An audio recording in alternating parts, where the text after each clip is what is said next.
Сәлеметсіздер ме, құрметті әріптестер? Сіздермен бірге Астана қаласы физика-математика бағытындағы Назарбаев зияткерлік мектебінің биология пәні мұғалімі Дырымбаева Бейбіткүл Қадылбекқызы. Мен бүгін сіздермен 7-ші сынып оқушыларында зерттеу дағдысын қалыптастыру және бағалау атты семинардың 2-ші бөлімін жалғастырғым келіп отыр. Егер естеріңізде болса, семинардың 1-ші бөлімінде біз 7-ші сынып оқушыларында зерттеу дағдысын қалыптастырудың 1-ші кезеңі жоспарлау кезеңін көрсеткен болатынбыз. Жоспарлау кезеңінде оқушылар гипотезаны анықтайды, болжам жасайды, сонымен қатар тәуелсіз, тәуелді және бақыланатын айнымалыларды анықтайды. Енді семинардың 2-ші бөлімінде осы 7-ші сыныпта өткен зерттеу сабағының жалғастырамыз. Бұл кезде оқушылар мұғалімнің ұсынған нұсқаулығына сәйкес зерттеу жұмысын жүргізеді. Бұл жерде әрбір оқушының жаңа ұжымда жұмыс жасай алу дағдысын қалыптастыруға үлкен мән беруіміз керек. Қазіргі ұсынылғалы отырған сабақтың үзіндісінде сіздер оқушылардың жұмыс жасау барысын көре аласыздар. Не істеп жатырмыз? Не істеу керек екен бірінші? Біріншіден біз 3 бірдей үздіктің топырағынан ерітінді жасаймыз. Біз бірінші ерітінді жасап алуымыз керек екен. Ол үшін барлық стақандарға, өлшеу стақандарға 50 мл-дан тең қол су құю керек.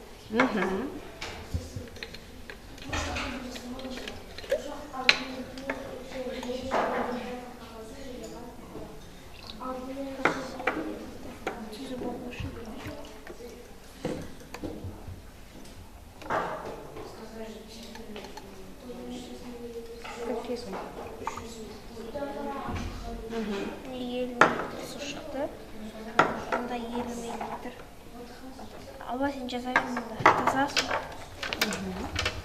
Енді осы таза су құйып боламыз. Сосын мұнда ерітінді жасаймыз. Мына өзінің топырағы мен сумен. Сосын оны 2 тәсілмен өлшейміз.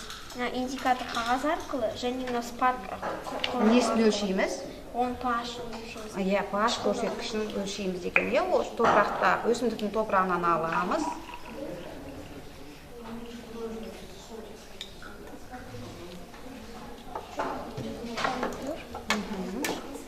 Қазына қышқылынаған асакарбин қышқылыне.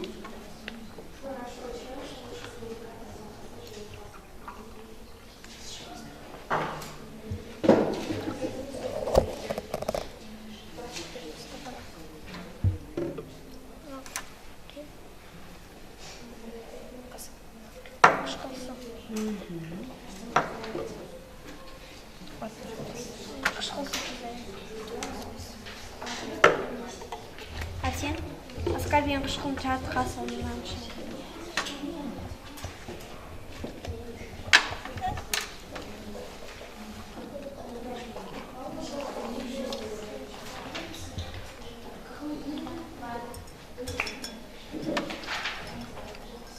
қасып ана таза қасып аламыз, араластырамыз.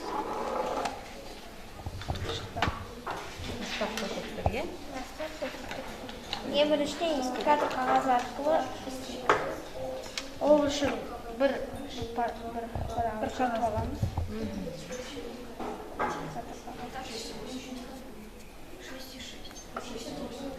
Енді оны осы суға саламыз.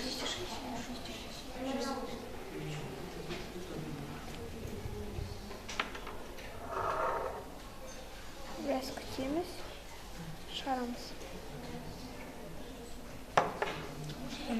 Енді мына жердегі дұрыс. Тексереміз, қайсысы сәйкес келеді. 5-шіге сәйкес келіп тұр. Демек, мұнда қышқылдығы орта мөлшерде. 5-шімен сәйкес келіп тұр. Яғни? Мұнда қышқылдық орта мөлшерде. Бұл қандай гүл бізде? Әлі қышқыл құйылмаған топырақ қандай екен? Таза. 5 көрсеткіш қанша, оны жазып қоямыз, е? Көрсеткішін жазып аламыз. Алдыңғы көрсеткішін жаз. Енді біздің индикатор қағазы мен құралдың көрсеткіші қандай екен сәйкес келе ме? Сол үшін біз спаркты қолданайық. Сөйтті ма?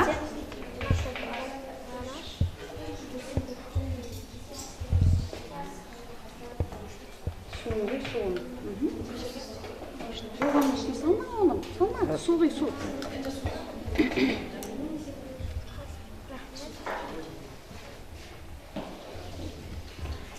Жеткілікті мөлшерде бағын жауып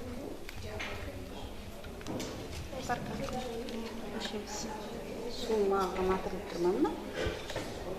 Суға атырылып тұрма? Көрсеткіш көрсетемін. Су жеткілікті тұр ма? Баяшы үшін ма? Арсен? Иә, 4-1. 4-1. 4-1, анау 5 болған, е көрсеткіші. Так. Көрсеткіш көрсетемін. 4-7. 4-7, жаңа 5-ке жақын екен. Енді қайтадан жаңағы біздің қышқылдық суымызды өсімдікке құямызда қағашын қайта өлшеуіміз керек. Бізде қандай қышқыл болды? Аскорбин қышқылы, лимон қышқылы, және таза су. Қазір индикатор қағазының бірінші аскорбин қышқылындағы және лимон қышқылындағы және таза судағы pH-ты өлшеу керек. Индикатор қағаздар.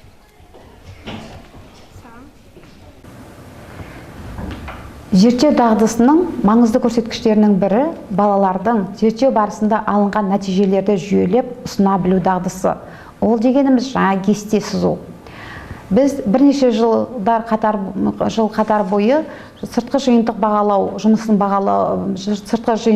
жұмыстарды бағалау кезінде анықталғаны біздің оқушыларымыздың көбі жаңағы деректерді ұсыну дағдысының қалыптаспағандығын анықтадық.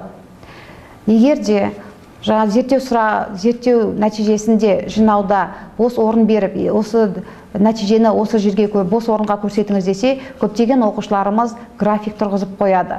Бұл өте үлкен қателік. Себебі зерттеудің нәтижесін жинақтау, деректерді жүйелеу, ол жаңа талдау жасау, статистикалық анализ жасау дағдысын көрсетеді. Яғни Кембриджда осы оқушылардың математикалық жаңа статистикалық дағдысын бағалауға арналған тапсырма. Енді мен сіздердің назарларыңызға жаңа кестеге қойылатын талаптарды ұсынғым келіп отыр. Егер де слайдқа назар аударатын болсаңыздар, слайдта жаңағы кесте карандашпен сызылуы өте маңызды. Егер де олардың барлығына жаңағы балдық жүйемен беретін болса, кестенің өзінен балалар осы дағдының қалыптаспағандықтан 7-8 балдарын жоғалтып алуы мүмкін. Сондықтан да жаңағы слайдта көрсетілген критерийларға дұрыстап назар аударуларыңызды сұраймын. Өсімдіктің үстінен түсіп жақындап солай емес. Неше сантиметр болды өсімдіктің ұзындығы? 30 сантиметр. 30 сантиметр. Өсімдіктің бастапқы ұзындығы 30 сантиметр. Енді қазір фотоға түсу арқылы қышқыл су, оның бір апта алдыңғы түрін, енді оған қышқыл су құйып отырамыз, енді келесі аптада оның түрі қандай болады екенін көре аламыз. Сол үшін фотоға түсіріп жатырмыз, иә? Жақсы. Биіктігі 30 сантиметр. Құрап қаланы білмейміз.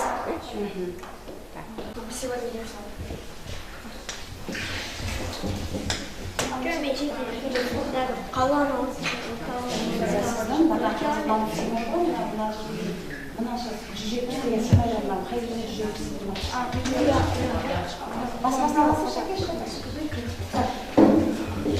анда бар ғой мында мен ойладым. Міне, бұлар.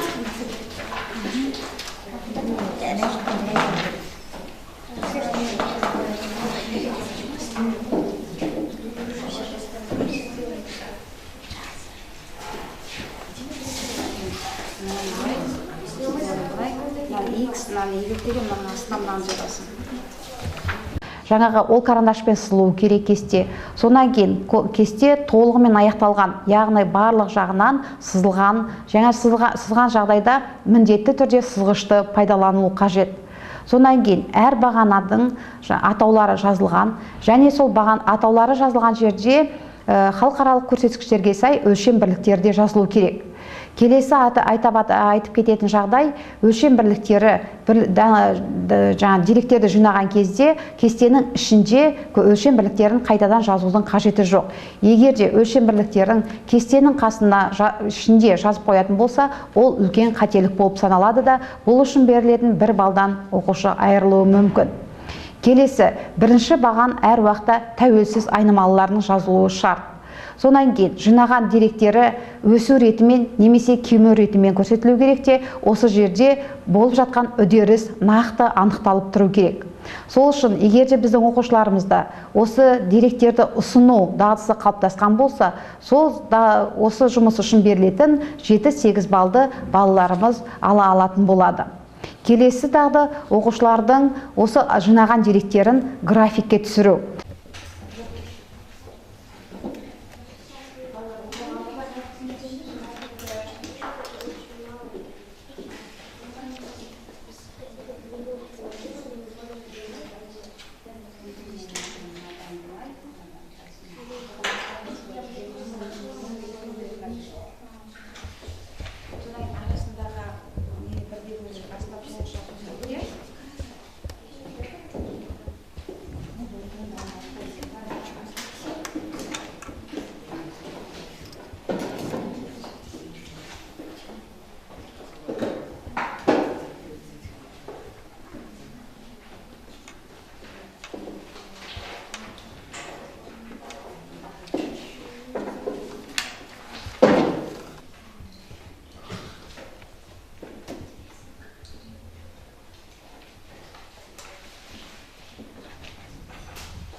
Графикке түсіру үшін оқушыларға арнайы парақ беріледі.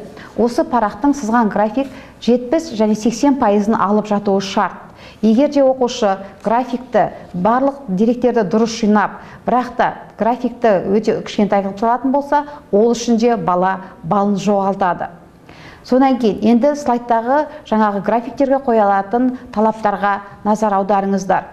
Биылғы 10 сынып бітіруші түлектеріміздің сыртқы жиынтық бағалауда өте көп жіберген қателіктерінің бірі, ол оқушыларымыз біздің гистограмманы орналастыра алу қабілеттерінің, яғни дағдыларының қалыптаспағандығын көрсетті. Бұл жерде біз жаңағы жоғарыда атап кеткен Кембридж оқулығын назарға алатын болсақ, сол жерде жаңағы гистограмма және бар чарттың арасындағы айырмашылықты атап көрсеткен. Бірақ та біздерде информатика сабағында, не математика сабағында бұл гистограмманың түрлерін ажыратып бермейді. Бұл осы мектептердің үлкен проблемаларының бірі. Егер де осы оқулықты басшылыққа алатын болсақ, ол жерде бар чарт және де гистограмма деп ажыратқан. Бар чартты біз бағаналы график деп аудардық. Екіншісі гистограмма. Енді бұлардың бір-бірінен қандай айырмашылығы бар? Мысалы, жаңа жоғарыда айтқан 10 сыныптардағы үлкен қателік дегеніміз, 10 сыныпқа қан тобына байланысты тапсырма берілген. Сол қан тобына берілген тапсырмадағы деректерді пайдаланып, балалар график сызу қажет болған. Олар осы кезде, егер де осы дағды қалыптасқан болса, олар қан тобына берілген тапсырма, ол бағаналы гистограммаға түсетіндігін білуші еді. Яғни, Бағаналы гистограмма дегеніміз, егер де жаңағы сандық көрсеткіш болмаса, және де ол үздіксіз үдеріс болмаса, осы бағаналы гистограммаға түсіреді. Мысалы, жаңағы қан тобына арналған.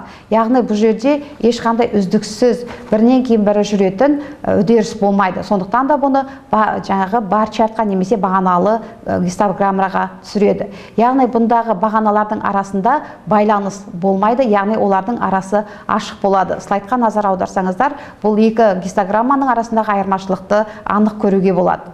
Ал гистограмма бұл жерде сандық көрсеткіштермен берілген үздіксіз айнымалыларды салуға болады, және де бағаналардың арасында қашықтық жоқ, олар бір-біріне тығыз орналасқан болады. Енді жаңағы графикке түсіруге қойылатын талаптар және де ондағы критерийлермен танысайық. Бұнда да біздің оқушыларымыз егер де бұлдағы жақсы қалыптасқан болса, бұл график сызу үшін де 7-8 балл алуына болады. Біз 7-ші сыныптарда бұған балл қоймаймыз, иә және жоқ деген критерийлер бойынша балалар өздері немесе бірін-бірі бағалауларына болады. График сызу үшін арнайы орын беріледі. Осы орынның бала кем дегенде 70 немесе 80% алуы шарт. Ол үшін, мысалы үшін, сыртқы жиынтық бағалауда 1 балл беріледі. Келесі, жаңағы X және Y осьтеріне айнымалыларды дұрыс орналастыра білуі. X осінде әр уақытта тәуелсіз айнымалы орналасады, ал Y осында тәуелді айнымалы орналасады. Және де кез келген айнымалылардың міндетті түрде халықаралық өлшемге сәйкес өлшем бірлігі көрсетілуі шарт. Содан кейін жаңағы осьтердегі шәкілдердің арасын дұрыс белгілеу. Шәкілдердің арасын дұрыс белгілеу дегеніміз, ол сандарымыз 1, 2, 5 сандарына бөліну керек. Бірақ та ол еш уақытта 3 санына бөлінбейді. Сондықтан да ол да өте маңызды болып табылады, және де бұл үшін де бала 1 балл алуы мүмкін. Келесі, жаңаға берілген деректерді дұрыс пайдаланып, бала нүктелерді дұрыс белгілеу керек. Нүктелердің де дұрыс белгілеу жолы жаңағы слайдқа назар аударсаңыздар көрсетіледі. Екі қиылысқан нүктені нүкте қойып, сонан кейін шеңбермен дөңгелектеу қажет, немесе жаңағы крестик қою арқылы бала нүктелерді дұрыс белгілейді. Сонан кейін осы жерде жаңаға бізде көбінесе қиындық туғызатыны физика және биология таңдаған балаларда екі түрлі көзқарас қалыптасқан. Мысалы үшін физикада нүктелердің арасын түзу сызықпен қосады. Ал биологияда егер де бала сол физикада қалған дағдысын пайдаланып нүктелердің арасын түзу сызықпен сызғышты пайдаланып қосатын болса, ол қате болып табылады. Сондықтан да биологиядағы басты назар аударатын жаңағы дұрыс белгіленген нүктелердің арасын үздіксіз түзу бір қалыпты сызықпен қосу керек. Яғни карандашты жоғарғы нүктеден бастап төменгі нүктеге дейін арасын үздіксіз сызықпен қосады. Сонымен қатар, егер де бала соңғы нүктеден сызықты ары қарай шығарып қоятын болса, ол де қате болып табылады. Себебі соңғы нүктеге келіп, баланы карандаш сол жерде тоқтау керек. Яғни үдерісті осы жерден көрсете аламыз. Келесі критерий, жаңағы қосылған сызықтардың арасы біздің жинаған кестеміздегі деректерге сәйкес белгілі бір үдерісті, олардың өсіп бара жатқаны немесе кеміп бара жатқанын көрсетуі шарт. Келесі, соңғы әрі өте маңызды кезеңдерінің бірі, бұл қорытынды жасау. Яғни бала алынған жинаған деректерге, яғни кестедегі деректерге сүйене отырып, салынған графикке сүйене отырып, тәуелді және тәуелсіз айнымалыларды қамтып, өзінің жасаған гипотезасына сәйкес қорытынды жасай алу керек. Бала еш уақытта гипотезаны дәлелдемейді. Тек қана алған деректері гипотезаны қолдауы немесе қолдамауы мүмкін. Егер де қолдамаған жағдайда бала бұл жұмысты қалай жақсартуға болады деген сұраққа жауап алу керек. Блум таксономиясы бойынша ең жоғарғы иерархия бағалауға жатады. Бала өзінің жасаған жұмысын бағалап, қай жерде қателіктер кетті және де оны қалай жақсартуға болады деген сұраққа жауап іздейді.